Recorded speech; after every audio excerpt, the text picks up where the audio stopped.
a friend tell me one time that her husband never tells her she looks pretty. Like she'll get dressed up to go out and she'll feel pretty, but he doesn't tell her. And I'm like, you need to ask for it then. It's a great reminder, just like Valentine's Day, of acknowledging the fact that marriage is effort, relationships are effort, and things that go well are because we put time and effort into it. If you're going to bed every single night in t-shirt and yucky pajama bottoms and you don't feel pretty, then you may not have the same romantic feelings that you had when you used to go to bed in a little pretty nightgown and you felt prettier. So I think there's some responsibility there on both parts.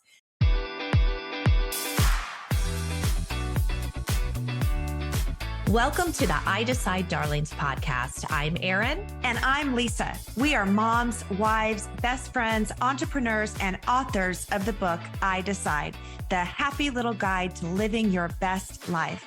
Pull up a chair, grab a glass of wine, and get ready to talk all things health, success, loss, money, family, and everything in between. These two besties won't leave anything off the table. So get ready to laugh, cry, hear the tips, tools, and stories to give you the success you crave, the life you adore, and the future you deserve.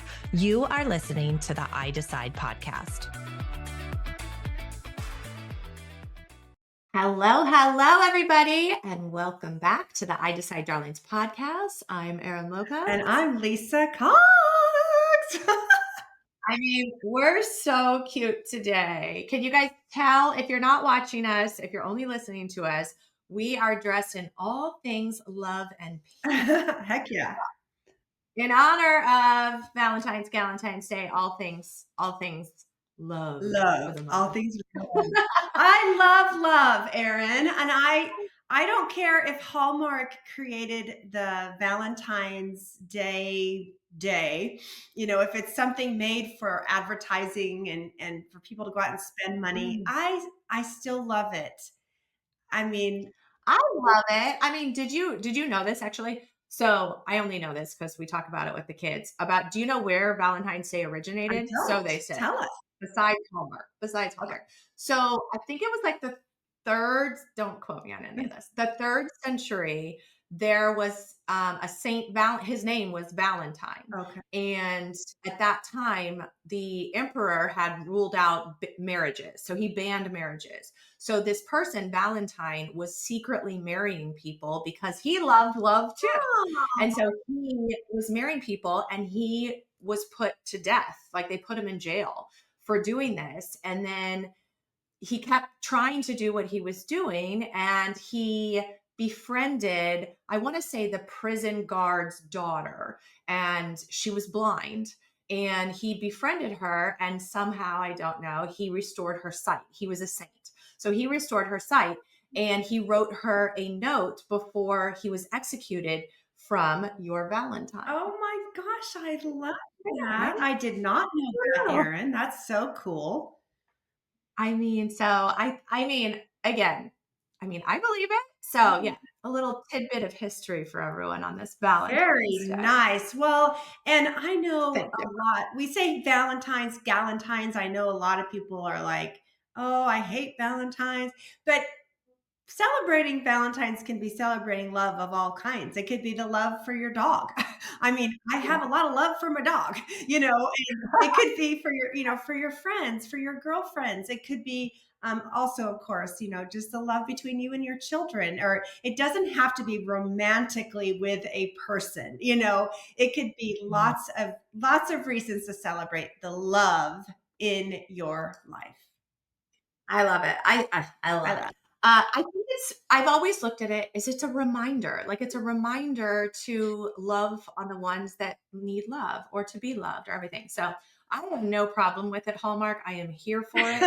And I think it's a gentle reminder for us to love everybody, which is kind of what we want to talk about today, right? Yes, it is. And kind of a spin on it too. And, I feel like it's important to keep that love alive all through the year. I think that it's something that we do think about around Valentine's. And I've always been the one that I'm like Steve Cox, do not buy me flowers on Valentine's. You can buy me Yes. flowers in March for no reason at all, and I will love that more than you going and buying overpriced roses. Sorry to the florist, Yeah. on Valentine's, but I think it's wonderful if your spouse goes out and gets you flowers on Valentine's and showers you with some love and appreciation. But I also have very strong feelings that we need to talk about how to keep that spark and that energy flowing for the loving things we can do for each other all year long, and how Yeah. we can keep romance in our lives all year long, not just on Valentine's Day. What do you think, Erin? I mean, I'm kind of like snickering to myself right now because I probably need to hear this and say it out loud as much as anyone else. Because we are like we've talked about, we're beating a dead horse, but we are in the thick of life, and we're juggling kids and sports and school and late nights. I mean, nobody prepares you for your kids get older and then they all have these amazing social lives. But guess what? You have to stay up for them to come home at 12 o'clock at night. So yes, I think I'm here for this as well, because I feel like, again, it's a great reminder, just like Valentine's Day, of acknowledging the fact that marriage is effort, relationships are effort, Mhm.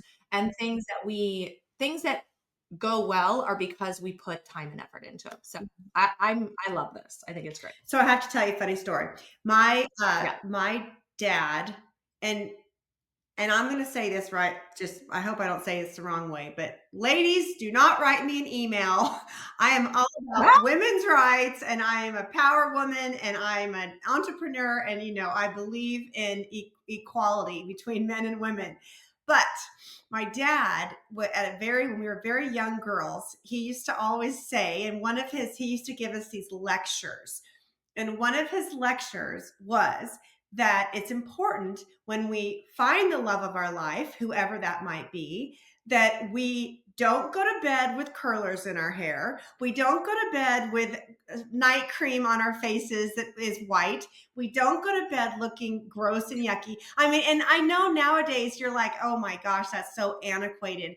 But in a way, there's something to it. And, and really the most important part of it that I took away, because I am an independent woman, I'm a very married long time woman, but I'm independent, was that it's Mhm, also how you look at yourself and how you feel mhm, about yourself with how mhm, you're going to bed at night. You know what I mean? Like if you're going to mhm, bed every single night in t-shirt and yucky pajama bottoms and you don't feel pretty, then you may mhm. not have the same romantic feelings that you had Yeah. when you used to go to bed in a little pretty nightgown, and you felt Mhm. prettier. So I think there's some responsibility there on both parts. The guys Okay. shouldn't look So gross either. what is Pal gonna say about our LED masks Well, that you're sleeping? but luckily that's temporary, and by the time Steve comes to bed, mine's already off, and he usually leaves it off Okay. my face. Okay. But Okay. I don't think he would be for that. I really don't. I think he'd be like, "You Yeah. could do the LED mask another time." But my dad was Well, that way, and he loved and appreciated women way too much. 3 marriages, but but he did kind of instill in my sisters and I about how you care for yourself is also a reflection on sort of the romance you'll have, the happy little times I think together. there's so much truth to that. I mean, I really do. I think that that's the chivalry that goes both ways, Yeah. that I think our society now has lost a little bit about Mhm. it, because we are, without saying it, but we have become kind of like a lazy, lackadaisical Mhm. world, that, I mean, I don't think either of our parents would have ever gone to bed in an oversized t-shirt and boxer shorts. No, no, No. for sure not. For sure not. Yeah. And And I no, go ahead. Then I have something. no, I think it's the most important part of that is like what I said it's also how we feel about ourselves. I know when I get up, even for the daytime, and put myself together, throw on a little bit of makeup, put on some jewelry, put on my clothes.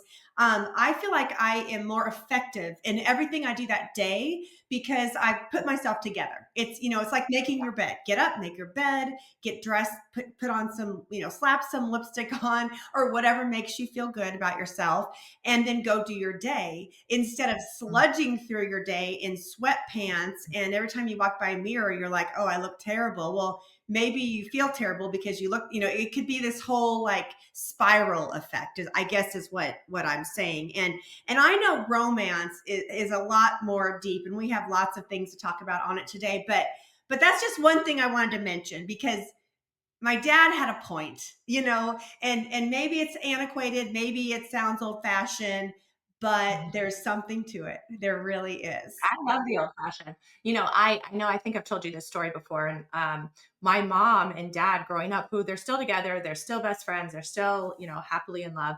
I remember my mom was a stay-at-home mom, and every afternoon, my dad came home from work every day at 6:30, right? Because there were no cell phones. Like we just knew he was coming home at 6:30 every night. And I'll never forget, my mom would get all dolled up essentially, and she would put on makeup, and she right before my dad would come home. Wow. And I look back now and I think like I like it. Mhm. I mean, again, we don't work like that now because we both work from home and what have, but I kind of feel like, I don't know. I love a lot of the old fashioned Mhm. mentality that I think we've lost. So I do think one that's super important that I know, especially us, and I think everyone should remember is to schedule time together. Yeah. So, when we talk about schedules and how crazy everyone's lives are, your life is just as crazy as mine with or without kids at home. Mhm. I think it's so important to schedule those dates in, even if you have to like schedule even, a little sexiness in. Mhm. But here's what I think people don't realize is that when you're dating your spouse, you scheduled a date. Mhm. I mean, I mean, I think people have this wrong mentality of like, oh, I have to like schedule time with my spouse. Well, what happened to when you scheduled a date to go grab dinner together and Mhm. whatever? So, I read something a few years back that was stop thinking about it that way of like, I'm so busy, I have to schedule a date with my Mhm. husband. You did it before, That's so right. like why not do it now? So Amazing. I think I like that one. And again, we have to do it in our household is we have to schedule time. Now I will say on Wednesday nights they go to church, the kids go to church. So that has kind of like become our date night, but it's a scheduled time that we can like go grab dinner. Yeah, no, I think that is so important. I love that idea. Well, and we do schedule time together, even just Steve and I, we'll talk about that. What is our week going to look like? When are we going to have time for each other, And what morning can we stay in bed a little bit longer? Sorry if my girls are listening. They're like, "Yuck, mom, we don't want to hear about that." But it's important. Mm, It's yeah. important Healthy. it's important and healthy for intimacy levels. And I Yeah. think one of the biggest things that we forget about when we're not scheduling time together and not having that romantic or loving or quiet time together is that we lose that intimacy. And when you lose the intimacy in a marriage or in a relationship, then things can go awry because you're not connecting, and that is definitely a very important part of connections is having that time together. And even if it's just quiet time, or even if it's a date night out together, just having the one-on-one conversation without your phones. We definitely need to do that. And um, Agreed. I like another thing that I really like is I like I like to surprise people with things. I don't like to be surprised. Like I like to surprise Steve with something, maybe like I'll find incredible concert tickets of something he's wanted to do. And I love to surprise him with little gestures of things that mean something to him. I personally don't like to be surprised. I Why do you think you don't like to be Because surprised? I'm a control freak, Erin. I I, get it. I get I'm a control freak on our schedule. I don't know. I think I know. I it. just always like. I don't know. I haven't handled surprises well, and so and in the past, and so I always tell him no surprises. At least you admit it and he knows, right? That's the first step. admitting it, and he knows. Yeah. But I mean, one way to keep the spark alive is to surprise your spouse with something. And that Mhm. surprise could be a candlelit dinner. And none of this stuff that we Yes. talk about today, you can do everything with zero budget. There are Oh, romantic things, so many crazy romantic things that we do have no budget. It's just mostly yeah. time spent together or carving out a special place like putting dinner out on the patio on a nice warm night that's in the middle of winter. We have a nice warm night. I might light candles outside and we sit outside. Little things like that Yeah. are free, but it's just a little extra effort to treat your spouse to those special Mhm. times. Yeah. Well, and I think you're probably getting surprised more often than you think. He just knows not to do like the big Yeah. surprise that'll like throw you off your groove, right? Yeah. I think, yeah, he does. I think he's scared to anymore because I think he's scared too. Well, Um, I I'm laughing only because when we were talking about wearing like what you wear to bed, like, I think the only reason why I now go back to the whole like wearing like the tiny little tank top and the tiny little shorts, whatever, is because I get really hot at night too. But like double whammy, like at least I'm not wearing the oversized anymore. So yeah, I think there's humor in all of these things too that we talk about too, which I think makes this all so much easier for 100%. Oh my, every day. yeah. I think another fun one that we talk about, and especially after, you guys have been married way longer than we have, but I think after you've been together a while, I think you have to challenge each other and like try new things. Yes. Like, try new restaurants, try new foods, like try a different trip. Like, life can get so mundane, and like there are many days where I feel like I'm living in Groundhog's Day. Yes. And I think that it's true with relationships too, that I think we have to be super conscious of trying new things and new, because, I mean, we go to the same restaurants, we go to the same, and there's something fun about that Mhm. because it's comforting and you see people, whatever. But I think every once in a while, it's like, let's try somewhere new. Yes. It may work, it may not work. Or like, let's do something new and exciting and get new experiences together. And I know for you guys, especially, like, once you become empty nesters, you get to do a lot more of that. Yes. Yes, you do. Actually, we have found a lot of like shocking joy in doing some of the research for finding new things. Like, for Mhm. example, we're going to take a trip and we're going to go to Europe and we're going to, a lot of our trips that we've done throughout our marriage have been warm beaches, which we love. We love that. But I also want to see new stuff and I want to push us out of our comfort zone. Which also keeps you young, I might say, if you're doing things that are new and challenging to your brain and different. And so we have had the best time researching where we're going to go and how we're going to do it, and actually trying to do it with carry-on luggage, which is like, okay, that's like a whole new thing for me. And so I'm so proud of researching the proper luggage and the things that we should get to make that possible. And it sounds you. so boring and so silly, but we've had the best time together. So yes, I agree. Definitely adding new challenges and new things into the marriage or your love life is good. Okay, so anyone listening to this, if you have any suggestions on carry-ons and stuff like that, send them to Please. Lisa because Yeah. sharing is caring. Yeah, I've never even carried on for a weekend trip. I always pack Trust me, I back know. because I overpack. I'm overpack anonymous Lisa Cox, but I am really going to try and do this. So how do we keep intimacy strong? I mean, there's got to be some magic out there to keep it strong. And again, we don't want routine. It's got to be shake. We got to shake it up, right? We got to shake it up. And then another thing is compliments. I love Mm, you. I don't love to be surprised, but I love a good compliment. If I've done yeah. some work in an area of either my fitness or something, I wanted someone to recognize it, and I want it to be Steve Cox. I want it to be him because I do it for myself and I do it for him. And so I think it's important to remember to compliment your spouse or your loved ones and really notice. I think a lot of that is having an awareness of what's Mhm, important to them and what they're working on. And mhm. if they're making improvements in an area that's important to them, tell them. Tell them. I Mhm. had a friend tell me one time that her husband never tells her she looks pretty. Like, she'll get dressed up to go Oh, out and she'll feel pretty, but he doesn't tell her. And I'm like, "You need mhm. to ask for it then." Ask Yeah. for it if they don't think to tell you. I'm sure they're looking at you and thinking, "Oh, she looks pretty tonight."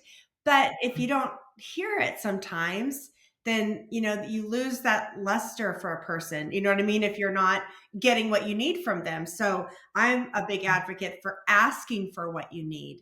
If you need that type of attention or words or praise. Mhm. Absolutely, because you know what? We don't know what we don't know. And like her in defense of her husband, like he may not have grown up like that. Like, Yeah. I feel like a lot of that is learned and taught that I feel like, it's you don't know what you don't know. So I mean, I think that's such great advice to ask for it because he may be thinking, yeah, she looks great, but I don't know. I love the reality of being open and honest and expectations, which we've talked about before, Mhm. and I think this kind of is a, love your love languages, like, if you've that's one of the best books ever, but like figuring out what your love language is. I know that we all talked about this on our boat. But then finding out even more importantly what your spouse's or your partner's love language is, because it's one thing to I'm acts of service. So it's one thing for me to recognize that I'm acts of service. It's how I was brought up. There's nothing sexy about it. Mhm. But my dad washed cars for all of us on Saturdays. He did all the stuff Mhm. that made all of us feel so special. So it's acts of service. Tony's is not. Mhm. So even though mine is acts of service, that's great for me, but that has nothing to do with the other person. So, in finding out that like his is, time and touch and all of those things, Mhm. like that doesn't come naturally to me. So I have to make the effort to, and which kind of goes back to what you're saying about like asking Mhm. and having that conversation, because it takes a little bit of time to figure out what love language you are. Mhm. And of all the research that I've done, they also kind of come in and out depending on what season you are. Mhm. So, even though I am acts of service, I could be going through a season of touch because that's just kind of where I am. Do you know? I know we talked about this. What's your love language? I think I'm time and touch. Time and touch. Yeah. Yeah. Tony's is quality time and touch. Mhm. I want my hand held, and I want his arm around my shoulder, and I want his Mhm. time. I know that's definitely who I am, time and touch. What's Stevie's? I think he's the same.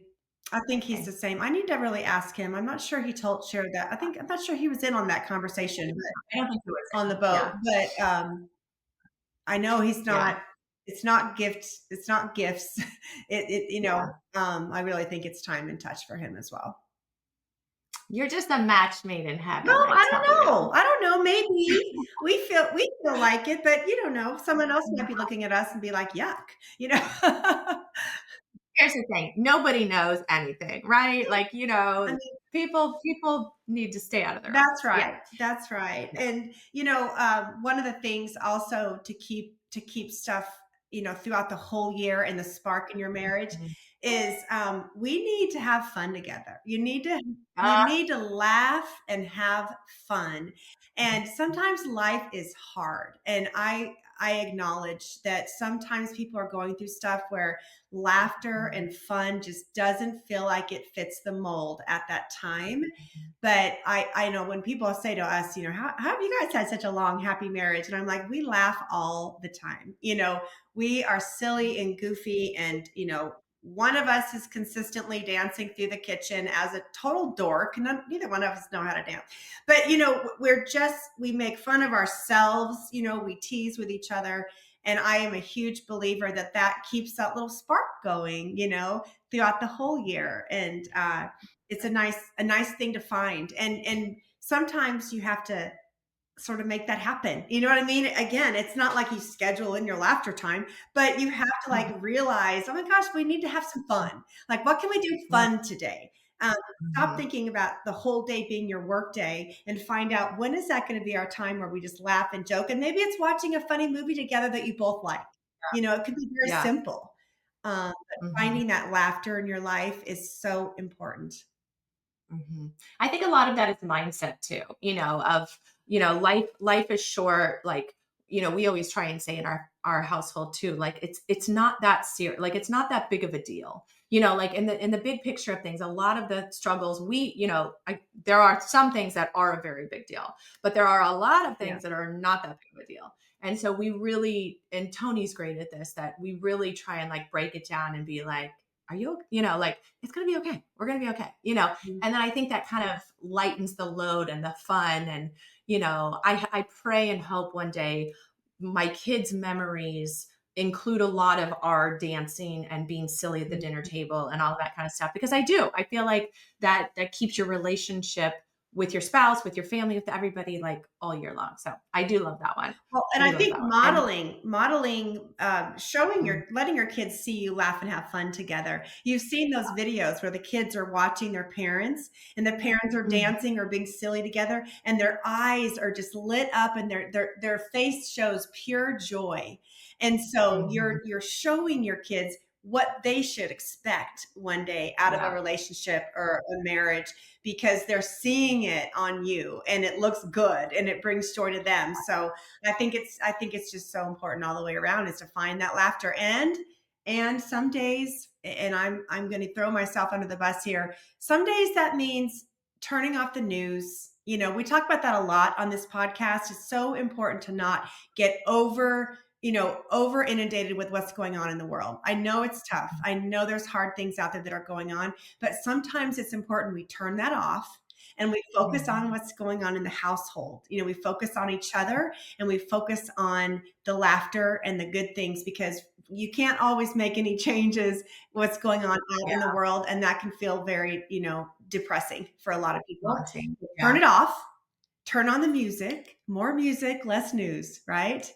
And have some fun with Music and loved ones. candles every night in my household. Music and candles. I don't know what it is. Like, I know my day is ending, and so does my entire household. When the music comes on in the kitchen, I light the candles. I just feel like I like my house to smell pretty, but it's kind of like Mhm. our time. Like, I don't want Mhm. to talk about what's happening with the politics or this or that. Like, we're Mm-mm. doing our, and I think that's kind of a good one that we didn't talk about before, but it's boundaries, Mhm. where we set boundaries in our marriage, obviously, but we have like boundaries with our family and our intimacy time and everything, that I think that's so important too throughout the year, Oh, of just yes. the boundaries of our family time at the end of the day is super important. And the family time that I remember of my mom and dad like going off every night and sitting in a room and talking about their day. Again, there was no cell phones. You weren't like texting all day long. Mhm. Like, we had boundaries. I mean, I remember as a kid and a teenager going to the door of where my parents were sitting, talking about their day, and they would say, "We're not done yet. We're not done yet." And it's those boundaries that I think really keep marriages healthy and intimate, and Mhm. like not just Valentine's Day, all year long. All year long. I love that. I feel like a lot of people, including myself, save their candles for when a guest is coming over or when you're having a Mm. party. But it's like your jewelry. We should wear our jewelry. We should burn those candles and enjoy it because we don't know what tomorrow's going to bring. And it's important Oh to my gosh. enjoy the Burn the special candle. things. Yeah. Oh, I love that. Candles and flowers every night. I love it. No, no Oh, flowers, no candles and flowers. music. Candles and music. Okay, candles and music. I Don't tell love Tony flowers, but I'd have like flowers all the time.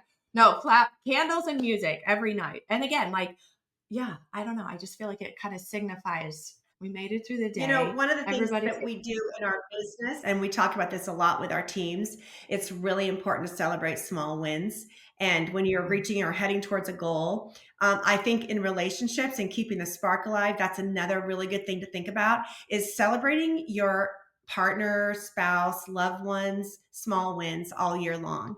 And even if maybe your child got a great grade on their paper, celebrate that. Celebrate it. I mean, you don't have to throw a whole party, but do something special, a little note, a handwritten note, or bring them a little flower or something, because Yeah. those small things, those celebrations, yeah, those celebrations just give them that extra pep in their step and helps them feel the love from you. And that's another way I think. And instead of just waiting to celebrate them on Valentine's, let's celebrate all the wins all year long. I love this. And I think it's such a great reminder for us, reminder for everybody to, not only embrace Valentine's Day, but embrace it all year long, all year long. That's right. And tell your friends that you love them. And I love you, Erin. I think I practically wrote her a whole love letter the other day in text because I was just thinking about how grateful I am to be partnered up on the podcast with you and in business. And we need to make sure we tell the people that we really care about how important they are to us. And I feel that way about you, Erin. I'm so grateful for you and for this podcast. And I hope our listeners got some fun ideas to do with their spouses or loved ones all year round and on Valentine's, and just make it a really fun February filled with love. Yes. Oh, I love it. And you made my day when I got that sweet text from you. So you're very good at that. And I can't thank you enough. And I love you. And I love everybody who's listening to this on our podcast and supporting our business. We love you right back. And we want you to share this out with somebody that you love and challenge yourself to take Valentine's Day and all of that all year long. So as always, thank you for listening to the I Decide Darlings podcast, and we will see you all soon. See you soon. You've been listening to the I Decide Darlings podcast. If this podcast touched your heart, please share it with your friends and family right after you subscribe yourself. Don't forget to head over to iDecideBook.com and grab a copy of our favorite book and daily journal. As always, thank you for being here, and we can't wait for you to hear our next episode.